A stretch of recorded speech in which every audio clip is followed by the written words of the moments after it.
Yo les gars, comment ça va? Aujourd'hui nouvelle vidéo YouTube. Donc on est parti pour une mini-série qui s'appelle Comment devenir joueur pro. C'est un format qui sortira tous les mercredis et qui fait suite à la vidéo de l'année dernière pour ceux qui s'en rappellent. Donc là ce sera une mini-série un peu plus détaillée, donc centrée sur tout ce qui touche à la progression pour devenir joueur pro, que ça soit sur le setup, la préparation mentale, les mécaniques, l'aim, etc. Vous verrez tout dans cette mini-série. Et du coup les gars, comme vous avez compris, pour commencer cette série, quoi de mieux de commencer par le setup. Comme vous l'avez compris les gars, vous pouvez être très fort à Fortnite, mais si vous avez un matériel de merde, ça va énormément vous limiter. C'est pour ça que je fais cette vidéo. En plus, on est dans la période Black Friday, donc c'est parfait pour vous équiper sans vous ruiner. N'hésitez pas à rester jusqu'à la fin de la vidéo. Pour ceux qui sont intéressés, on parlera de comment s'équiper pour ceux qui ont envie de faire du stream slash création de contenu en parallèle de essayer de devenir joueur pro. Comme d'habitude les gars, je fais gagner un pack Fortnite pour ceux qui utilisent le code PODASAI dans la boutique. C'est gratuit et ça soutient énormément les projets à venir et moi-même, donc voilà, merci. Donc les gars, on est parti pour la partie 1. Pourquoi le matos c'est si important? Les gars, vous devez comprendre que le matos c'est votre environnement de performance. C'est limite ce qui va vous permettre de gagner des tournois si vous avez le niveau. Donc par exemple à mon niveau, moi investir dans du matos c'est primordial. Bon, je le dis et redis du coup à chaque fois, mais c'est pas parce que vous avez des bonnes performances entre guillemets pour ceux qui en ont déjà en créatif que forcément vous aurez des bonnes performances en fin de partie dans les moments les plus importants de Fortnite. Parce que je vous rappelle les gars que souvent c'est en fin de partie où vous avez des chutes d'FPS, donc des moments où votre ordi va lag ou des crashs par exemple. Donc pour ceux qui ont des mauvaises performances, bah, ça va vous juste rendre votre niveau instable. Ça peut en plus toucher votre confiance, etc. Donc c'est pour ça que c'est important, je pense, pour ceux qui veulent essayer de devenir joueur pro, de passer ce step, d'investir dans un bon matos. Moi par exemple, je me rappelle que à la World Cup en 2019, pendant les Open Qualifiers, j'avais tellement un PC de merde que quand j'atterrissais, ma map se chargeait pas et en fin de partie mon PC des fois il crachait, donc voilà, ça m'a limite peut-être, on sait pas, mais peut-être ruiné une qualification pour la World Cup à New York et par conséquent me faire perdre quasi 50 000 $. Donc c'est pour ça qu'investir dans du bon matos c'est assez important, je pense, pour ceux qui veulent essayer de devenir joueur pro. C'est pour ça qu'on va commencer directement par le cœur. C'est le PC. Déjà je veux qu'on soit clair, le PC ça fait pas le joueur. Tu peux très bien commencer petit et améliorer ton setup au fur et à mesure du temps. Avant j'avais pas un setup de ouf et maintenant j'ai un setup incroyable en réinvestissant avec l'argent que je gagnais via les tournois Fortnite. Par exemple si t'es encore sur PS5 et t'as pas forcément le budget pour acheter un PC, je te conseille d'acheter juste un 120 Hz et tu verras déjà la différence de fou et tu vas peut-être mieux progresser, donc voilà, n'hésite pas. Donc voilà, maintenant ceux qui veulent investir sur un PC avec hardware modding, donc pour ceux qui connaissent c'est Snite avec qui je bosse depuis longtemps. C'est pas une OP bien évidemment, mais on vous a préparé 3 gammes de PC. Pour l'entrée de gamme on a un PC à 900 € avec un Ryzen 5 7600, 16 Go de RAM, SSD. C'est le minimum pour jouer confortablement. Tu tiens les 240 FPS bien évidemment en créative. Par contre en endgame tu auras des chutes à 140, c'est pour ça que je te conseille de jouer sur un 144 Hz pour commencer, comme ça t'achètes pas un 240 pour rien on va dire. Et tu progresses et comme je t'ai dit t'améliores ton setup au fur et à mesure pour ceux qui n'ont pas forcément le budget. Donc en milieu de gamme il y a un PC à 1500 € qui peut être pas mal. C'est une config équilibrée, il y a refroidissement correct parfait pour ceux qui grindent vraiment sérieusement. Tu tiens ton 240 Hz constant même en fin de zone, donc voilà, c'est nickel. Pour ceux qui ont un peu plus d'argent à mettre dans un PC, bah voilà, n'hésitez pas à prendre celui-là. Et pour ceux qui ont vraiment un budget illimité, on a un PC haut de gamme, c'est un gros CPU, grosse carte graphique, refroidissement nickel, c'est la machine parfaite si tu veux du confort total, sans prise de tête. Vous avez 240 Hz constant, vous pouvez même stream en parallèle je pense. Bon, vous aurez des chutes quand même parce que vous n'êtes pas en double PC comme mon setup, mais ça vous permet de faire de la création de contenu en parallèle, donc voilà, n'hésitez pas. Donc je vous rappelle les gars, si vous commandez chez eux, vous avez directement Windows installé avec Fortnite qui est déjà installé, donc vous recevez le PC, vous avez juste à le brancher dans la prise et vous jouez à Fortnite directement. Si vous avez des problèmes, vous avez le Discord de Snite en plus, donc voilà. Pour ceux qui passent pas forcément par ça, n'oubliez pas qu'avoir un gros processeur sans les composants derrière qui suivent, ça peut niquer votre PC, enfin ça fait que vous aurez pas des bonnes performances. Si vous avez un gros processeur avec une carte graphique de merde, bah voilà, derrière vous étonnez pas si vous avez des performances de merde. Bref, je rappelle, si t'as un petit budget, limite achète-toi une PS5 je sais pas et investis sur un 120 Hz. Bien évidemment si t'as le budget, commence par un PC moyen et après t'upgrade au fur et à mesure du temps. Je vous rappelle encore une fois les gars, c'est pas le PC qui fait le joueur, c'est pas parce que vous avez une config à 2000 € que derrière vous serez joueur pro,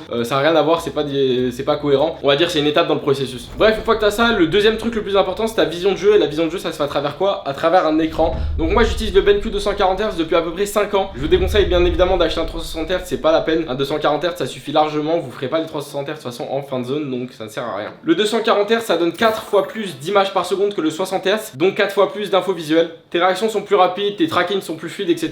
Faut vraiment tester le 240 Hz pour comprendre que le 60 c'est vraiment éclataxe. Pour ceux qui ont déjà un 240, vous savez de quoi je parle. Si vous repassez sur un 60 Hz, bien évidemment vous verrez extrêmement la différence. Mais voilà, petit aparté quand même, un 144 Hz ça suffit pour commencer le processus entre guillemets. Bref, une fois que vous avez l'écran, pour ceux qui en ont déjà un, je vous conseille de le positionner à un bras. Vous serrez le poing, vous tendez le bras et vous positionnez l'écran à cette distance là. Donc pour moi c'est la position idéale. Donc voilà, une fois que vous avez l'écran, on peut passer je pense au périphérique. Qui dit périphérique, je vais commencer par la souris. Du coup pour ce qui est de la souris, voilà, moi j'utilise la Viper V3 Pro. J'ai toujours été dans les Razer pour ce qui est souris. J'ai joué 3 ans je crois avec la Viper V2 et maintenant que la V3 est sortie, je joue avec la V3. C'est une très bonne souris, c'est une souris sans fil pour ceux qui aiment pas les câbles. Ce qui est important c'est les boutons sur le côté, ce qui vous permet de construire. Sinon sans ça vous serez un peu dans la merde, je vais pas vous mentir. Donc sur Fortnite ce qu'on cherche c'est des souris assez légères. Donc c'est parfait, elle est légère, elle a pas de bug, elle a un capteur très performant et il n'y a aucune attente, donc parfait pour la compétition. Si vous avez un plus petit budget, moi je vous conseille de partir sur la Viper Mini. Elle est vraiment pas chère et je crois que j'ai joué avec pendant un an. Elle a un câble, elle est très performante donc voilà, bon vous amusez pas à rager à la taper sur le bureau parce que je pense que c'est plus fragile qu'une V3. Mais voilà, n'hésitez pas, c'est pas cher et ça fait le taf. D'ailleurs pour ce qui est de la sensi, moi je suis à 2,5% 1600 dpi, j'y ai pas changé depuis au moins 3 ans. Donc le secret avec ça c'est la constance. Si tu modifies ta sensi toutes les semaines, bah ça va pas le faire, tu vas bloquer ta progression. On reviendra de toute façon sur tout ça dans un épisode complet dédié à l'aigle. Donc voilà, maintenant qu'on a fini la souris, on va passer sur le clavier. Étant donné que je suis plus gentleman, c'est que j'ai plus besoin de jouer sur du Razer. Je vous conseille le Apex Pro Mini Gen 3 de chez SteelSeries en format compact. Donc voilà, moi je le prends en format petit pour éviter qu'avec ma souris je vienne cogner contre le clavier. Personnellement je désactive tout le temps le RGB sur le clavier. De base c'était Xfuse qui faisait ça à l'époque, mais je l'ai un peu copié. Moi ça me permet de juste pas être distrait quand je regarde mon écran et d'avoir juste mes yeux rivés vers l'écran sans avoir des lumières qui clignotent autour, etc. Et pareil pour ceux qui n'ont pas forcément le budget, vous pouvez commencer avec un clavier plus cheap.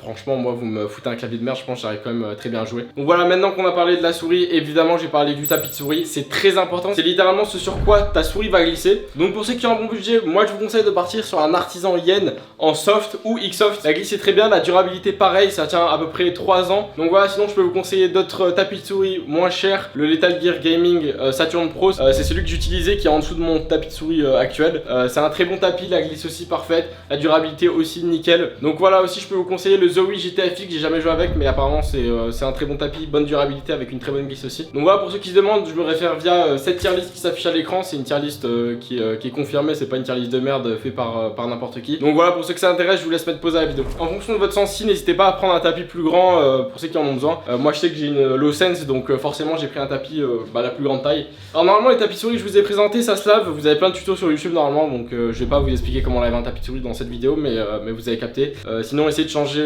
votre tapis de souris assez régulièrement quand vous voyez que la glisse commence à changer. Mais voilà, sinon vous pouvez le laver, normalement vous retrouvez votre glisse que vous avez avant quoi. Donc voilà, maintenant qu'on a fini de parler du tapis de souris et de la souris, il faut passer au casque. L'audio c'est très important, ça vous permet d'entendre littéralement vos ennemis s'ils sont à droite ou à gauche et de communiquer avec vos coéquipiers via votre micro. Donc c'est important d'avoir une qualité assez bonne pour pas que vous avez compris, si vous avez un micro de merde, ça peut casser les couilles, que ça soit pour vos teammates ou si vous voulez stream par exemple. Donc voilà, bien évidemment, le casque que je vais conseiller, c'est le HyperX Cloud 2 ou le Alpha. Et dites-vous que les joueurs pro l'utilisent encore à l'heure actuelle. Il a un très bon micro, un très bon son, donc c'est parfait. Le rapport qualité-prix est excellent. Vous pouvez le trouver pour pas cher, je pense, vu que c'est le Black Friday en plus. Encore hier, je me trimballais à la Fnac et j'en voyais dans les rayons, donc voilà, vous pouvez trouver à peu près partout, je pense. Donc voilà, le son c'est très important, ne négligez pas ça. Ok, maintenant qu'on a fini de parler des périphériques, etc., et du setup en général, je vais maxer pour ceux qui ont envie de faire de la création de contenu / stream en parallèle de leur objectif de devenir joueur pro. Donc voilà, pour commencer, on va parler de la caméra. Donc voilà, je vais pas vous conseiller de prendre un appareil photo, je vais vous conseiller de prendre une webcam, tout simplement la Logitech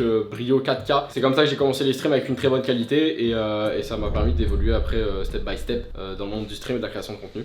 Tout simplement, voilà, vous installez OBS. Pour ceux qui n'ont pas une config de ouf, je vous déconseille de streamer pendant vos tournois, mais sinon voilà, vous pouvez créer du contenu sur Twitch. Donc voilà, n'hésitez pas quand vous lancez un stream d'annoncer ça sur Twitter, Instagram en story. En fait, tout simplement vous prévenez votre communauté que vous allez en live. Essayez de poster des best-of par exemple sur YouTube ou des condensés par exemple de vos cups sur les réseaux, sur YouTube ou en format TikTok ou en Reels ou en Short. Donc voilà, essayez d'être actif, c'est ça le secret en vrai. Faites pas comme moi sortir une vidéo tous les 1 an, mais voilà, donc on essaye de se rattraper en sortant des vidéos toutes les semaines là. Mais voilà, pour ce qui est de la partie streamer, c'était assez court, je pense, j'ai pas beaucoup de trucs à dire, mis à part soyez régulier et ayez pas un micro de merde et une cam de merde.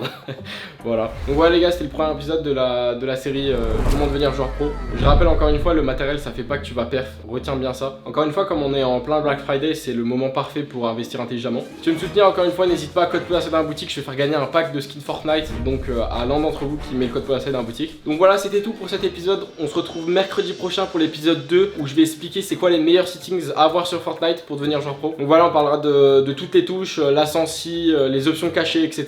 Et surtout pourquoi copier les joueurs pro, c'est une erreur. Donc voilà les gars, merci d'avoir suivi cette vidéo. N'hésitez pas à like, commenter, partager la vidéo. Pour ceux qui sont pas au courant, je suis en live quasiment tous les soirs sur ma chaîne Twitch. Et sur ce, je vous dis bonne fin de semaine. Ciao les gars.